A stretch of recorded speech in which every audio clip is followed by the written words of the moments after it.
இன்றைக்கி நாம் ரொம்ப டேஸ்ட்டாக சாஃப்டாக கொஞ்சம் டிஃப்ரெண்ட்டாக முருங்கைக்காய் சப்பாத்தி தான் எப்படி பண்ணுறதுன்னு சொல்லி பார்க்க போகிறோம். வாங்க பண்ணலாம். Hello friends, welcome to my lovable recipes.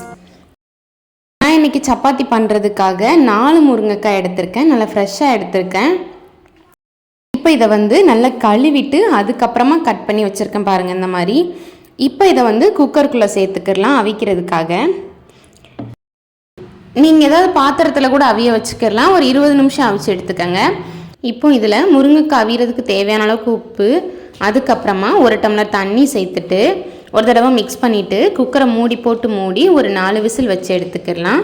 பாருங்கள் ஃப்ரெண்ட்ஸ், எனக்கு 4 விசில் ப்ரெஷர்லாம் போனதுக்கப்புறமா ஓப்பன் பண்ணியிருக்கேன். இங்கே பாருங்கள் ஃப்ரெண்ட்ஸ், எனக்கு காய் நல்லா வெந்துருச்சு. தனித்தனியாக ஓப்பன் ஆகிற அளவுக்கு எனக்கு வெந்து கிடச்சிருக்கு. இப்போ இதுலேருந்து சதையை மட்டும் தனியாக பிரித்து எடுத்துக்கலாம். அதுக்காக நான் இன்றைக்கி கத்தி யூஸ் பண்ணியிருக்கேன். கத்தியை யூஸ் பண்ணி சதையை மட்டும் தனியாக பிரிச்சுக்கிட்டேன். நீங்கள் ஸ்பூன் கூட யூஸ் பண்ணிக்கிடலாம். இதே மாதிரி எல்லா முருங்கைக்காயிலேருந்தும் சதையை மட்டும் கலெக்ட் பண்ணிக்கிடலாம். பாருங்கள் ஃப்ரெண்ட்ஸ், நான் எல்லாத்தையும் கலெக்ட் பண்ணிட்டேன். இப்போ இதை ஒரு மிக்ஸி ஜாருக்கு சேர்த்துக்கலாம். இப்போ இது கூடவே ஒரு 3/4 ஸ்பூன் கரம் மசாலா பொடி, 1/2 ஸ்பூன் வத்தல் பொடி, கொஞ்சமாக மஞ்சள் பொடி, அதுக்கப்புறமா ஒரு 1/4 ஸ்பூன் ஜீரக பொடி சேர்த்துக்கலாம். அதுக்கப்புறம் முருங்கைக்காய் வச்சுட்டு ஒரு 1/4 டம்ளர் தண்ணி எனக்கு இருந்தது, அதையும் உள்ளே சேர்த்துட்டு நல்லா இந்த மாதிரி மையாக அரைச்சிக்கலாம். உங்கள்கிட்ட நிறைய இருந்ததுன்னா கொஞ்சம் தனியாக எடுத்து வச்சுக்கோங்க. இப்போ சப்பாத்தி பண்ணுறதுக்காக மாவு அளந்துக்கலாம். மெஷரிங் கப்புக்கு 2.5 கப் நான் கோதுமை மாவு அளந்து ஒரு பாத்திரத்தில் சேர்த்துருக்கேன். இப்போ இது கூட மாவுக்கு தேவையான அளவுக்கு மட்டும் உப்பு சேர்த்துக்கிறேன். 1 ஸ்பூன் போல் தேங்காய் எண்ணெய் சேர்த்துக்கலாம். தேங்காய் எண்ணெய் சேர்த்ததுக்கப்புறமா இதை நல்லா கையை வச்சு விரவிக்கிடணும் ஃப்ரெண்ட்ஸ். நம்ம இந்த புட்டுலாம் செய்யும்போது நல்லா விரவி கொடுத்து கையை வச்சு டைட்டாக பிடிச்சோன்னா நல்லா இறுக்கமாக இருக்கும்ல. பாருங்கள், இந்த அளவுக்கு விரவிக்கிடணும். இறுக்கமாக வரலன்னா கொஞ்சம் எண்ணெய் எக்ஸ்ட்ரா சேர்த்துக்கங்க. இதுக்கப்புறமா நம்ம அரைச்சி வச்சுருக்கிற பேஸ்ட்டை உள்ளே சேர்த்துக்கிடலாம். சேர்த்துட்டு நல்லா கலந்துக்கிடலாம். எந்த அளவுக்கு முடியுதோ அந்தளவுக்கு கலந்துக்கலாம். அதுக்கப்புறமா நம்ம காணாததுக்கு பால் சேர்த்துக்கிடலாம்.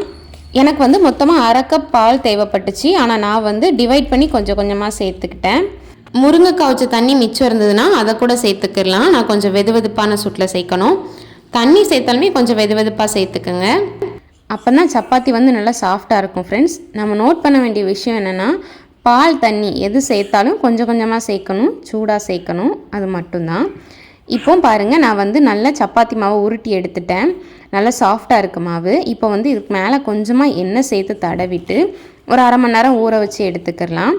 1/2 மணி நேரம் ஊறினதுக்கப்புறமா இதை குட்டி குட்டியாக உருட்டி வச்சுக்கிடலாம். இப்போ சப்பாத்தி தேய்க்கிறதுக்காக நீங்கள் சப்பாத்தி கல் எடுத்துக்கோங்க. என்கிட்ட சப்பாத்தி கல் இல்லை, அதனால் நான் ஒரு பிளேட் எடுத்துருக்கேன் ஃப்ளாட்டாக இருக்கிற மாதிரி. அதில் ஃபஸ்ட்டு கொஞ்சமாக கோதுமை மாவு தூவிக்கிறேன்.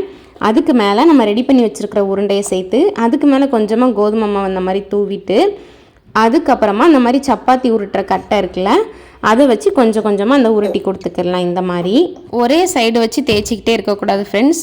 மாற்றி மாற்றி போட்டு 2 சைடுமே அப்பப்போ தேய்ச்சி கொடுத்துக்கிட்டே இருக்கணும். அப்போ தான் நமக்கு ஈவனாக கிடைக்கும்.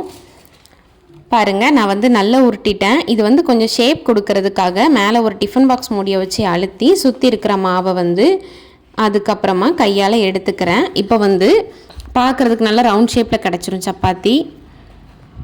இதே மாதிரி நான் எல்லா மாவையுமே ரெடி பண்ணி வச்சுக்கிறேன். இங்கே பாருங்கள் ஃப்ரெண்ட், ரொம்ப லைஸாகவும் இல்லாமல் ரொம்ப திக்காகவும் இல்லாமல் ஓரளவு மீடியம் சைஸில் தான் நான் தேய்ச்சி எடுத்திருக்கேன். இப்போ நம்ம இதை சுட்டு எடுத்துடலாம். அடுப்பில் தோசைக்கல் வச்சுட்டு கொஞ்சமாக நான் தேங்காய் எண்ணெய் சேர்த்துருக்கேன். ஃபஸ்ட்டு ஒரு சப்பாத்தி அதுக்குள்ளே சேர்த்து நல்லா இந்த மாதிரி கைகளால் தேய்ச்சி விட்டேன்னா தேங்காய் எண்ணெய் ஒரு சைடு ஃபுல்லாக ஸ்ப்ரெட் ஆயிரும். அதுக்கப்புறமா 2வது பக்கம் திருப்பி மறுபடியும் அதே மாதிரி தேய்ச்சி விட்டுக்கிறேன். இப்போ ஒரு சைடு நல்லா வெந்ததுக்கப்புறமா 2வது பக்கம் திருப்பி போட்டுக்கிறேன். 2 பக்கமும் மாற்றி மாற்றி இந்த மாதிரி திருப்பி போட்டுகிட்டே இருந்தோம்னா நல்லா வெந்து வந்துடும். அதுக்கப்புறமா வெளியே எடுத்துடலாம். எல்லாத்தையும் இதே மாதிரியே நம்ம சுட்டு எடுத்துக்கிடலாம். நாம் தேங்காய் எண்ணெயில் செஞ்சுருக்கிறதுனால இது நல்ல வாசமாக இருக்கும். அதுக்கப்புறமா முருங்கைக்காய் பேஸ்ட்டு சேர்த்துருக்கிறதுனால சப்பாத்தியோட டேஸ்ட் இன்னும் எக்ஸ்ட்ராவாக இருக்கும். அது மட்டும் இல்லை, அந்த சப்பாத்தி ரொம்ப சாஃப்டாக இருக்கும் ஃப்ரெண்ட்ஸ். நம்ம எப்போவுமே முருங்கைக்காய் கிடச்சிதுன்னா குழம்புல சேர்ப்போம், பொரியல் செய்வோம். ஆனால் ஒரு தடவை இந்த மாதிரி நம்ம சப்பாத்தியாக செஞ்சு கொடுத்தோன்னா குழந்தைங்க எக்ஸ்ட்ரா 2 சாப்பிடுவாங்க. ஏன்னா இதோட டேஸ்ட் ரொம்ப நல்லாயிருக்கும். இந்த ரெசிபியை ட்ரை பண்ணி வீட்டில் உள்ளவங்களுக்கு செஞ்சு கொடுங்க ஃப்ரெண்ட்ஸ். எல்லாருமே விரும்பி சாப்பிடுவாங்க. மறந்துடாமல் உங்களோட ஃபீட்பேக் என்னோட ஷேர் பண்ணுங்கள் ஃப்ரெண்ட்ஸ். இந்த வீடியோ பிடிச்சிருந்ததுன்னா லைக் பண்ணுங்கள், இந்த லிங்க் உங்கள் ஃப்ரெண்ட்ஸ்க்கு ஷேர் பண்ணுங்கள். அப்படியே மறக்காமல் உங்கள் பொண்ணான கையால் நம்மளோட சேனலை சப்ஸ்கிரைப் பண்ணிக்கோங்க ஃப்ரெண்ட்ஸ். தேங்க்யூ.